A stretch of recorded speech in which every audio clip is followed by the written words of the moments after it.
184 cm persegi.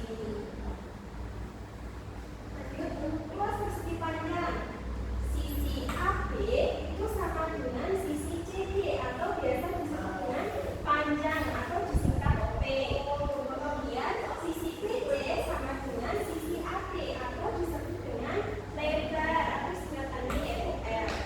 Nah, untuk mencari luas persegi panjang itu sama dengan panjang dikali lebar atau singkatannya P dikali L. Untuk contohnya, berapakah luas bangunan persegi panjang pada gambar tersebut? Diketahui panjangnya berapa?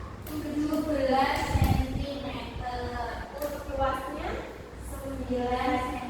Maka untuk luas persegi panjangnya yaitu luas sama dengan panjang dikali lebar sama dengan 17 cm sama dengan 153 cm persegi. Nah, itu luas segitiga. Kalau kita lihat persegi panjang, kalau dibelah dua itu akan menjadi segitiga. Maka luas segitiga itu adalah setengah dari luas persegi panjang, atau dapat disimpulkan dengan setengah dikali alas dikali tinggi atau setengah kali A kali T. Nah, di contoh ada seluas segitiga mempunyai alas 36 dan tinggi 13. Nah, itu luas segitiganya yaitu setengah dikali 36 dikali 13. 36 kita kalikan dulu dengan setengah, hasilnya berapa? 18. Kemudian dikalikan 13 menjadi 234 cm persegi.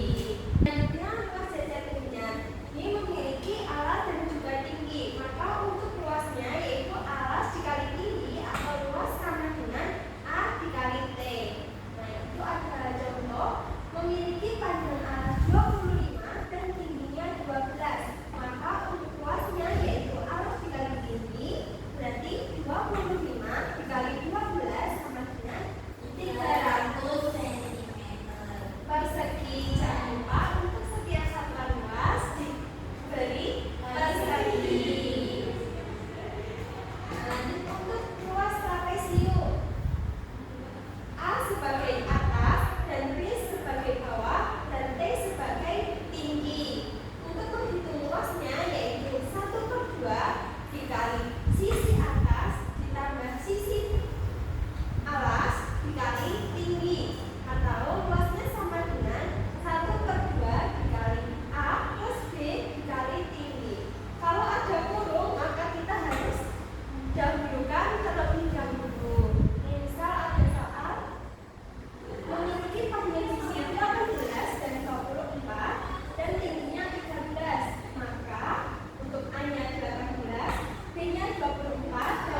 Umi.